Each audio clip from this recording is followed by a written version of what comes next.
Does the president stand by his words of praise for the Philippine president? I think the president recognizes the need to combat drugs, but he also believes in human rights. It's something that he's worked with several countries. It's one of the reasons that he's reviewing the Cuba policy, etc. He wants human rights. It's something that's very strong to him. It's something that he's discussed in private with several countries. I think the relationship that the president has had with Merkel, he would describe as fairly unbelievable. How did he view her comments that she felt that Europe could no longer depend on the United States?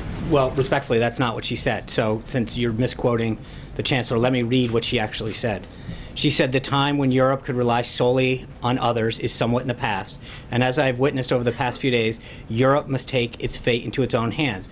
This means working in friendship with the U.S., the U.K., and neighborly relations with Russia and other partners." That's great. That's what the president called for. He called for additional burden sharing. The Secretary General of NATO said that the president's calls are what's moving them in the right direction. The president is getting results, and more countries are stepping up their burden sharing. That is a good thing for them, it's a good thing for NATO, and it's a good thing for America. I'm wondering, Sean, if you can tell us when the president knew, whether the president knew at the time that Jared Kushner was seeking to establish back-channel communications at the Russian embassy to the Russian government. I think that assumes a lot, and I would just say that Mr. Kushner's attorney has said that Mr. Kushner has volunteered to share with Congress what he knows about these meetings, and he will do the same if he's contacted or connected with any other inquiry.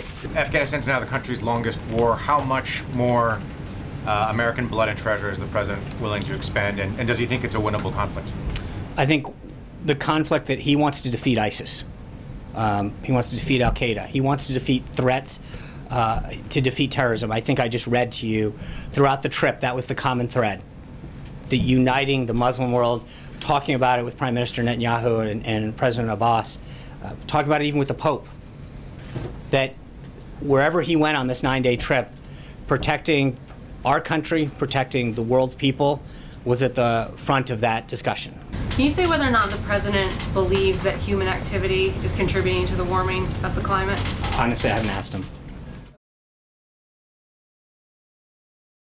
Hey, NBC News fans, thanks for checking out our YouTube channel. Subscribe by clicking on that button down here and click on any of the videos over here to watch the latest interviews, show highlights, and digital exclusives. Thanks for watching.